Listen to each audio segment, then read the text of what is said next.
말씀은 나를 기쁘게 받으시는 하나님이라는 제목으로 전하겠습니다. 여러분, 성경을 읽으시다 보면 어떤 책이 가장 어려우신가요?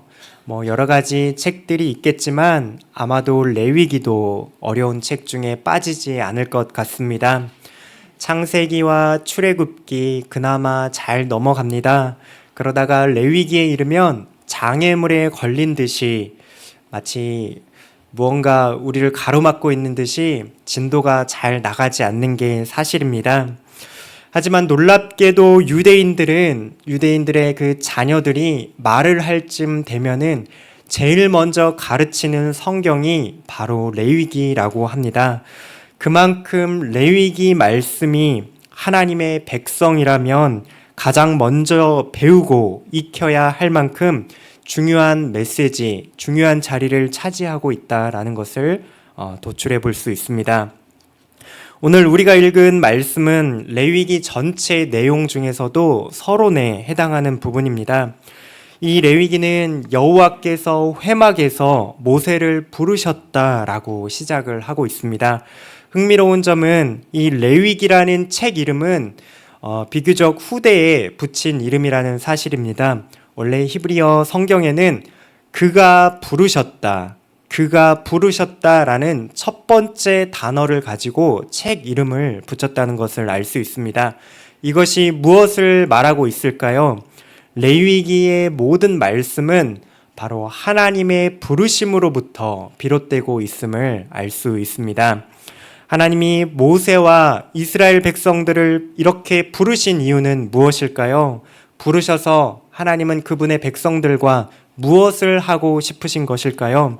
바로 제사, 곧 예배에 대해서 가르쳐 주시고 말씀하기 위함이었습니다. 그렇습니다. 예배는 우리가 원했기 때문에 먼저 시작한 것이 아닙니다. 예배는 하나님께서 우리를 부르셨기 때문에 바로 그 하나님의 부르심으로부터 출발한다는 사실을 기억해야 하겠습니다. 따라서 오늘 말씀을 통해서 우리에게 허락하신 이 예배가 얼마나 소중한 것인지 함께 살펴볼 텐데요. 과연 하나님 앞에 우리는 어떻게 나아갈 것인가? 그리고 우리 힘으로는 하나님 앞에 설 자격이 없는데 무엇이 우리를 하나님 앞에 설 수 있도록 인도하는가? 이것을 생각해 보며 예배를 통해 베푸시는 그 하나님의 은혜에 대해서 함께 생각해 보도록 하겠습니다. 오늘 설교를 한마디로 요약하면 이렇습니다. 흠 많은 자일지라도 누구나 기쁘게 받아주시는 하나님. 흠이 많은 자일지라도 누구나 하나님이 기쁘게 받아주신다. 이렇게 요약해 볼 수 있겠습니다. 그래서 제일 먼저 흠 많은 자일지라도 누구든지라는 키워드를 가지고 함께 살펴보겠습니다.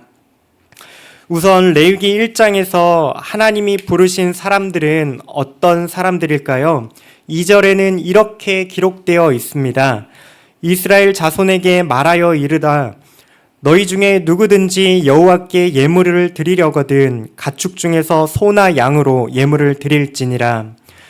이스라엘 자손 중에 누구든지 하나님 앞에 나아오라고 하나님이 부르고 계십니다. 하지만 이 부름을 받은 이스라엘 백성들은 지금 어떤 상태에 있을까요? 레위기 바로 앞에 출애굽기를 보면 이스라엘 백성들의 영적인 상태가 어떠한지 알 수 있는데요. 출애굽기 후반부는 하나님께서 성막을 보여주시고 그 성막을 짓는 장면으로 마무리하고 있습니다. 그 과정 속에는 여러 가지 우여곡절이 있었습니다. 출애굽기 32장을 보면 아론을 필두로 이스라엘 백성들은 금송아지를 만들어서 거기에다가 제사를 지내는 모습이 나오고 있습니다. 하나님께서 지금 레위기 1장에서 부르셔서 하나님 앞에 나아오라고 초대하는 백성들은 바로 이러한 패역하였던 백성들입니다. 하나님을 버리고 우상을 섬겼던 자들입니다.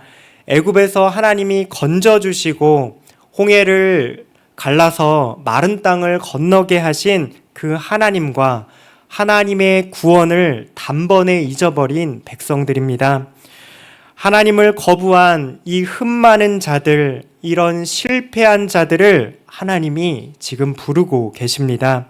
하나님과의 관계를 회복하도록 예배의 자리, 그 은혜의 자리로 지금 레위기 말씀을 통하여서 초대하고 계십니다. 특히 광야에서 또 가나안 땅에 들어갔을 때 이스라엘 백성들이 하나님 앞에 이러한 예배로 나와야 하는 중요한 이유는 무엇일까요? 이스라엘 백성들은 여전히 연약하여서 흠이 많고 죄를 범하기 쉬운 존재이기 때문입니다. 오직 예배를 통하여서 다시 회복하고 죄사함을 얻을 수 있기 때문에 하나님은 예배의 자리로 이스라엘 백성들을 초대하고 있습니다. 3절은 이렇게 말씀하고 있습니다. 함께 한번 읽어보실까요? 시작. 그 예물이 소의 번제이면 흠없는 수컷으로 회막 문에서 여호와 앞에 기쁘게 받으시도록 드릴지니라. 하나님께 드릴 그 제물로 언급하는 조건 중에 하나는 흠이 없어야 한다. 흠이 없어야 한다고 말하고 있습니다. 제물로 바칠 가축의 신체에 상처가 있거나 흠이나 점이 있어서는 안 된다라고 말하고 있는 것입니다. 그런데 집에서 기르는 이 가축이 흠이 없으려면 어떻게 해야 할까요? 여러분 혹시 애완견이나 애완묘를 길러보신 적 있으신가요?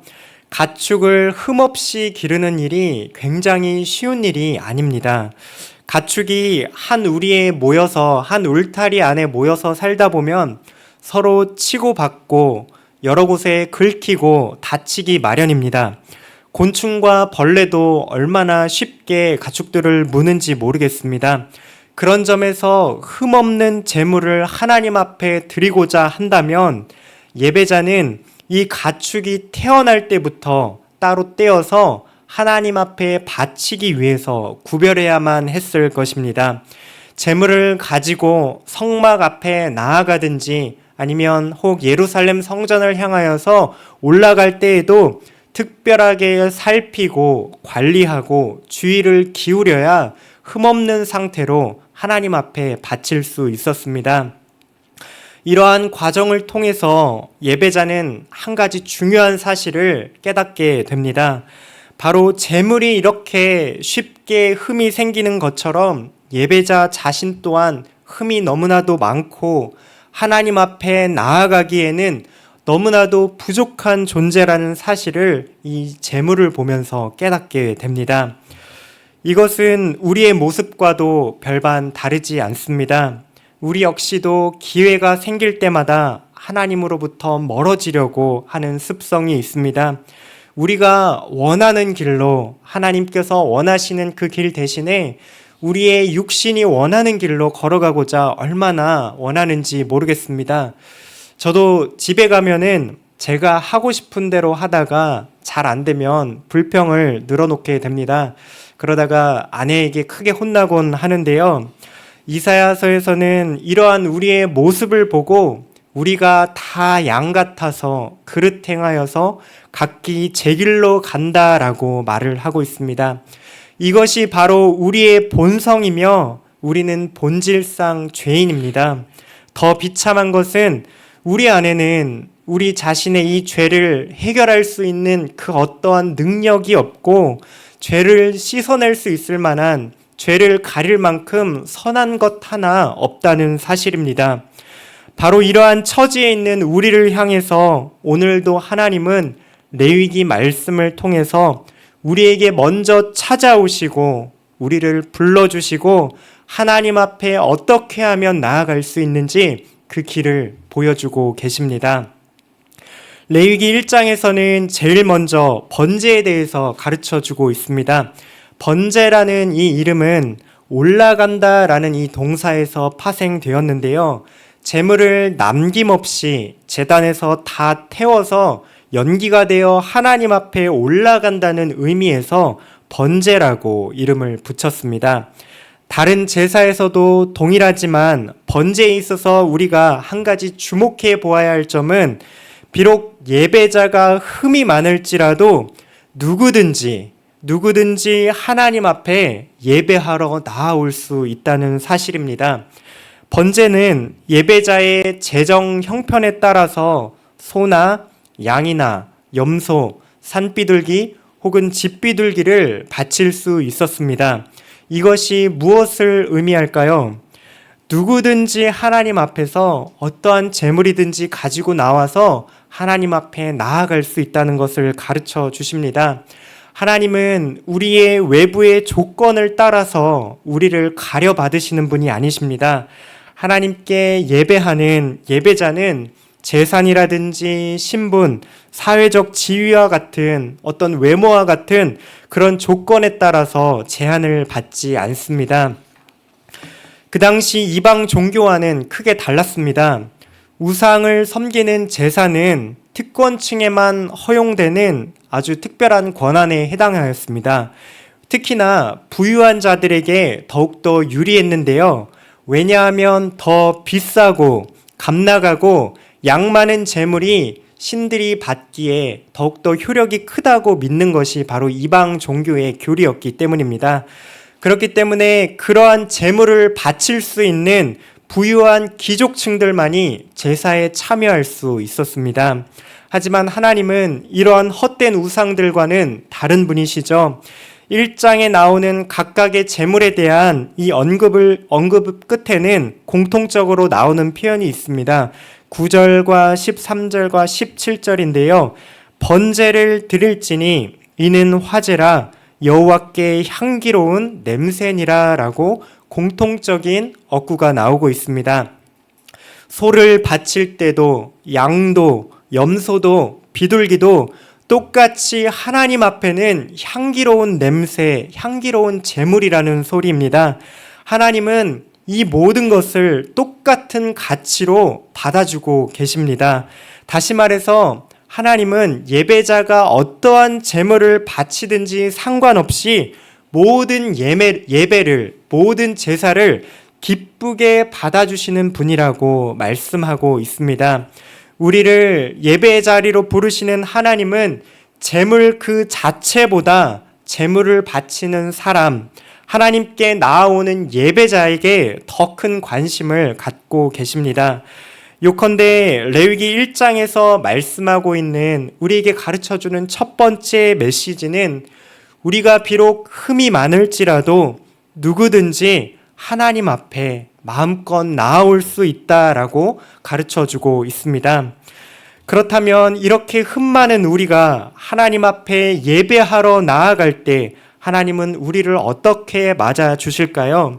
두 번째로 기쁘게 받아주시는 하나님이라는 키워드에 대해서 함께 살펴보겠습니다. 예배자는 흠없는 제물을 가지고 하나님 앞에 나아갑니다. 회막 앞에 제사장 앞에서 예배자가 제일 처음 하는 일은 제물 위에다가 손을 얹는 것입니다. 우리는 이것을 안수라고 부릅니다. 4절 말씀을 함께 읽어보시겠습니다. 시작. 그는 번제물의 머리에 안수할지니 그를 위하여 기쁘게 받으심이 되어 그를 위하여 속죄가 될 것이라. 이렇게 손을 얹고 안수하는 예식은 이 예물이 바로 예배자 자신과 동일한 존재로 여긴다는 행위이자 동시에 자신의 모든 죄악과 허물과 흠을 제물에게 전가시킨다는 상징적인 행위입니다. 예배자가 드리는 제물은 단순한 동물이 아니었습니다. 그것은 예배자 자신의 전 존재를 대신하여 드리는 것과 같았습니다. 다시 말해서 하나님께서 이때 이 제물을 받으시는 것은 예배자의 있는 모습 그대로 예배자의 존재 전체 그 자체를 받아주시는 것이었습니다. 이렇게 예배자가 번제와 함께 자신의 전부를 드릴 때 하나님 앞에서는 어떤 일이 일어나게 될까요? 하나님께서는 이 제물을 기쁘게 받으시고 예배자를 위한 속죄가 이루어지게 된다라고 말씀하십니다. 한번 상상해 보십시오. 여러분들은 흠 많은 연약한 인생으로서 제물의 머리 위에 손을 얹고 자신의 존재를 상징하는 그 짐승 위에 칼을 들어서 그 짐승의 생명을 취한다고 이렇게 상상해 보시겠습니까?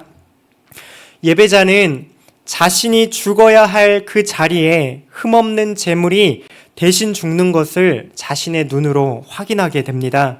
그렇게 대신 죽임당한 생명이 있기 때문에 제단 위에서 그렇게 불태워지고 제단 위에 뿌려진 그 피가 있기 때문에 하나님 앞에 설 수 있는 자격을 얻게 된다는 사실을 몸소 하나님 앞에 예배하면서 배우게 됩니다. 이것이 바로 하나님께서 우리에게 은혜를 베풀어 주시는 방식입니다. 레위기 제사 속에는 하나님 앞에 다가설 수 없었던 그런 자들이 희생 제물을 통해서 하나님 앞에 은혜로 나아가게 되는 그 길이 열렸다는 것을 보여주고 있습니다. 우리가 레위기 제사 제도를 읽어 나갈 때 여러 가지 어렵고 복잡하고 헌물이 필요한 부담스러운 규례처럼 보일 수도 있겠습니다. 그러나 실상은 하나님께서 실패하고 상처 입고 죄 가운데 무너진 그 자기 백성을 다시 회복시키시고 품어주시고 용서하시고 기쁘게 받아주고 싶으셔서 하나님이 베풀어 주시는 은혜의 통로로서 이 제사를 허락하셨다는 사실을 발견할 수 있습니다. 예배는 단순히 하나님께 인간이 드리는 단순한 행위가 아니라 하나님께서 우리를 회복시키시고자 우리를 기쁘게 받아주시는 은혜의 자리인 것입니다. 바로 이 예배의 현장, 오늘 우리가 하나님 앞에 나온 이 예배의 현장에서 우리는 하나님의 사랑을 경험할 수 있게 됩니다. 이제 우리는 더 이상 동물의 제사를 반복해서 하나님 앞에 드리지 않습니다. 왜냐하면 예수 그리스도께서 단번에 완전한 제물이 되셔서 우리를 위해서 자신을 십자가 위에서 드리셨기 때문입니다. 마치 날 때부터 그 제물을 흠없이 바치기 위해서 구별하였던 것처럼 예수님은 이 땅에 오실 때부터 가장 완전하고 흠없는 제물로 구별되어서 이 땅 가운데 오셨습니다. 본질상 죄가 없으신 그 하나님의 아들이 이 땅에서 살아가는 동안 죄를 알지도 못하시고 범하지도 않으신 채로 흠없는 제물로 하나님 앞에 서셨습니다. 바로 그 완전하고 흠없는 하나님의 어린 양이 십자가 위에서 우리를 위한 제물이 되셨습니다. 세상보다 크신 그 하나님의 아들이 우리의 모든 죄와 연약함과 고통과 우리의 인생의 모든 어두움을 끌어안으시고 우리를 대신하여서 십자가에서 죽임 당하셨습니다. 우리가 믿음으로 그 어린 양을 붙잡을 때 주님은 우리의 모든 죄와 우리의 연약함을 자신의 몸으로 짊어지셨습니다. 하나님은 그 희생 제물이 되신 어린 양 예수님을 가장 향기로운 번제의 제물로 받아주셨습니다. 이로써 우리가 하나님 앞에 나아갈 때에는 하나님께서 어린 양 예수님을 바라보시고 우리를 기쁘게 받아주셨으며 우리에게는 새로운 생명과 죄 용서와 정결함, 모든 회복을 선물로 부어주셨습니다. 이것이 바로 기쁘게 우리를 받아주시는 하나님의 은혜입니다. 이처럼 레위기 제사 속에는 흠 많은 우리를 기쁘게 받아주시는 하나님의 사랑이 담겨 있습니다. 흠 많은 자들이라도 누구든지 하나님께서 기쁘게 받아주신다라는 이 메시지를 기억할 때 우리 마음에 두 가지를 새기며 기억해 볼 수 있습니다. 첫 번째로 우리가 예배하는 이 모든 순간, 우리가 예배할 때마다 예수님께서 십자가에서 치르신 그 대가를 꼭 반드시 기억해야만 합니다. 하나님 앞에 설 수 없었던 흠이 많았던 우리를 불러주신 것, 자신의 피로 우리를 깨끗이 씻어주시며 하나님의 자녀로 새롭게 빚어주신 것은 우리의 어떠함 때문이 아니라 바로 예수님의 희생, 그 흘리신 보혈 때문입니다. 예배자가 제물에 안수하듯이 예배 때마다 우리는 십자가 앞에 서서 이렇게 고백해야 하겠습니다. 주님, 주님으로 인해 제가 하나님 앞에 언제든지 다시 나아올 수 있는 길이 열렸습니다. 라고 이 감격을 잊지 않고 예배 자리에 나아올 때마다 고백하는 저와 여러분들 되시기를 바랍니다. 두 번째로 이 희생 제사를 생각할 때 하나님이 구원하지 못할 인생, 고치지 못할 인생이 없다는 사실을 우리는 기억해야 하겠습니다. 하나님은 흠 있는 자라도 누구든지 하나님 앞에 나아올 수 있다고 이 제사를 통해서 하나님 앞에 나아올 길을 열어주셨습니다. 하나님께서는 어떠한 죄로 무너진 인생일지라도, 실패로 주저앉은 인생도, 상처로 깨어진 인생도 다시 붙들어 주시는 하늘의 아버지이십니다. 우리가 볼 때는 도저히 가망이 없어 보이는 인생, 도저히 다시 하나님 앞에 돌아올 수 없을 것 같아 보이는 인생일지라도 예수님의 피가 그 깨어진 틈에 가득 채워질 때 새로운 생명으로 다시 일어날 수 있음을 우리는 바라보아야 하겠습니다. 이것이 바로 레위기가 우리에게 들려주는 소망의 메시지입니다. 우리는 이제 새 생명 축제를 곧 앞두고 있습니다. 하나님께서는 레위기 말씀을 통해서 여전히 오늘도 우리를 구원하기 원하시고, 우리를 치유하기 원하시고, 고치시기 원한다고 우리를 부르고 계시다고 말씀하고 계십니다. 하나님께서 우리 앞에 열어놓으신 바로 이 생명의 길을 바라보며 아직 하나님을 알지 못하는 우리 마음속에 품고 있는 이 태신자들을 생각할 때에 하나님께서 반드시 고치시고 구원하시고 회복시키실 것이라는 이 소망으로, 소망 되신 예수님을 끝까지 붙들고 믿음으로 기도하는 저와 여러분들 되시기를 축복하겠습니다. 함께 믿음의 한 줄 고백하시겠습니다. 시작. 예수님으로 인해 우리가 하나님 아버지께로 나아갈 수 있습니다. 우리를 기쁘게 받아 주옵소서.